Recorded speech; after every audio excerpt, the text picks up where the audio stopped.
Hi friends, ನಾನು ನಿಮ್ಮ ಪ್ರೀತಿ ಕೃಷ್ಣ ಮಂಡ್ಯ.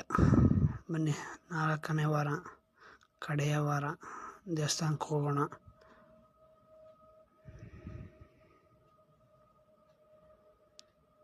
ನಿಮ್ಮ ಪ್ರೀತಿಯ ವಿಶ್ವಾಸ ಸದಾ ನನ್ನ ಮೇಲೆ ಇರಲಿ ಫ್ರೆಂಡ್. ಶ್ರೀ ಬಮಲಿಂಗೇಶ್ವರ, ದೊಡ್ಡ ಬೇಡರಹಳ್ಳಿ.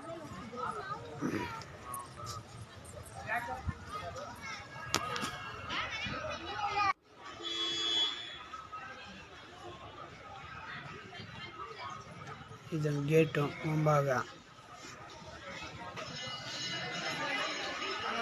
ನೋಡಿ ಎಷ್ಟು ರಶ್ ಇದೆ.